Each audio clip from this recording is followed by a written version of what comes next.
इसलिए बोला मन मना भव। क्या बोला? क्या मतलब?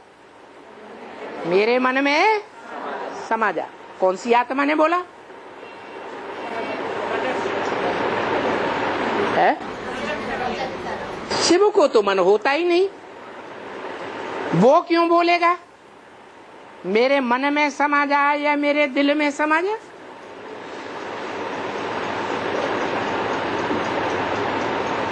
इस दुनिया में भी कोई राजा हुए हों, महाराजा हुए हों, कोई भी मनुष्य मात्र हुए हों,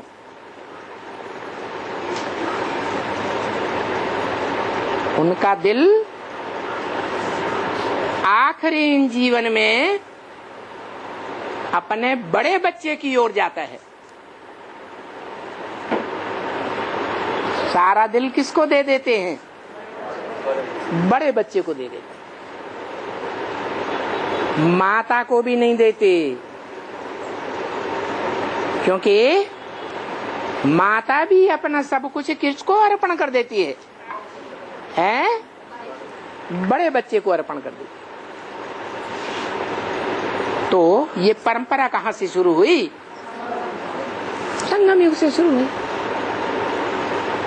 शिव बाप जिस साकार तन में प्रवेश करके मुकर्रर रूप से पार्ट बजाते हैं, वो मनुष्य सृष्टि का बीज रूप बाप वो बीज से जो पहला पत्ता निकलता है, कौन है? कृष्ण वाली आत्मा। वो कृष्ण वाली आत्मा ही उसका दिल है। इसीलिए मनुष्य सृष्टि का बाप जो भी निराकारी बाप से ज्ञान का वर्षा लेता है, उस ज्ञान का वर्षा पहले पहले किसको अर्पण करता है? कौन? बड़ा बच्चा कृष्ण बच्चे को अर्पण करता है। सारी पढ़ाई किसके लिए है? कृष्ण बच्चे के लिए। सारा क्लैरिफिकेशन टीचर के रूप में, सुप्रीम टीचर के रूप में किस बच्चे के लिए है? कृष्ण बच्चे के लिए। वो सुप्रीम टीचर भी है, सुप्रीम बीज बोने वाला और वर्षा देने वाला जीवन मुक्ति का सुप्रीम बाप भी है।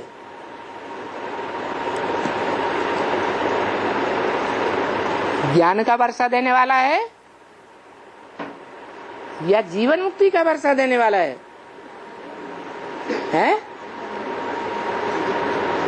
अरे ज्ञान का वर्षा अगर देने वाला हो तो उससे ऊपर भी तो कोई बैठा है। कौन है? सुप्रीम सोल बाप, नहीं, सुप्रीम सोल बाप जो सुप्रीम गॉड फादर कहा जाता है, वो ज्ञान का वर्षा देने वाला है या जिसमें प्रवेश करता है वो ज्ञान का वर्षा देने वाला है? वो ज्ञान का वर्षा देने वाला है और जिसमें प्रवेश करता है वो उस ज्ञान को प्रैक्टिकल रूप देता है। प्रैक्टिकल रूप देने के बाद जीवन मुक्ति का वर्षा देने वाला कहा जाता है। बाप है, मनुष्य सृष्टि का बाप है, तो बाप से कुछ मिलता है या नहीं मिलता है? क्या मिलता है? वर्षा मिलता है। बाप से जन्म मिलता है। तो हर मनुष्य आत्मा को अपने अनेक जन्मों में से जो पहला पहला जन्म है सर्वोपरि मनुष्य सृष्टि में, तो सब पहले जन्म की जानकारी मिलती है। उस जानकारी के आधार पर वो फिर पुरुषार्थ करता है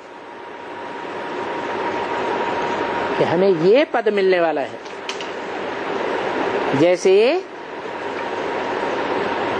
दादा लेखराज ब्रह्मा को साक्षात्कार हुए, उन साक्षात्कारों का सार रूप में जिसने क्लैरिफिकेशन दिया वो ही बाप हो गया। और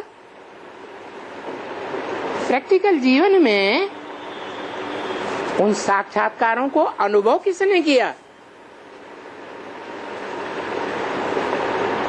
जिसको साक्षात्कार हुए उसने अनुभव किया या किसी दूसरे ने अनुभव किया? जिसको अनुभव हुआ उसको पक्का निश्चय बैठ गया, क्या है? हाँ, कि स्वर्ग का साक्षात्कार हुआ माने स्वर्ग में मैं पहला प्रिंस बनने वाला हूँ। विनाश का साक्षात्कार हुआ माने बुद्धि में बैठ गया इस दुनिया का विनाश होने वाला है। सफेद पोष का साक्षात्कार हुआ मन बुद्धि में बैठ गया कि मैं ब्रह्मा के रूप में पार्ट बजाने वाला हूँ। फिर विष्णु का साक्षात्कार हुआ तो बुद्धि में बैठा ब्रह्मा सो विष्णु बनता है। तो पहले पहले पत्ते को ज्ञान के आधार पर निश्चय का साक्षात्कार हो गया। जैसे वर्षा मिल गया और उसके आधार पर उन्होंने अपने जीवन में जो महामंत्र है, क्या मनमना भव, महामंत्र तो है लेकिन वो महामंत्र पहले पहले किसके ऊपर लागू होता है?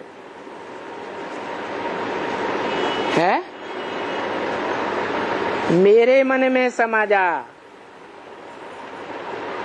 किसने बोला? प्रजापिता वाली आत्मा ने बोला मेरे दिल में समा जा। उसके दिल में क्या है?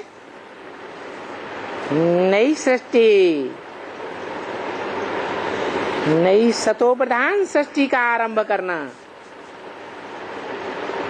नई राजधानी स्थापन करना। तो नई राजधानी का वर्षा कौन लेगा? किसके ऊपर उस बाप का दिल आया है?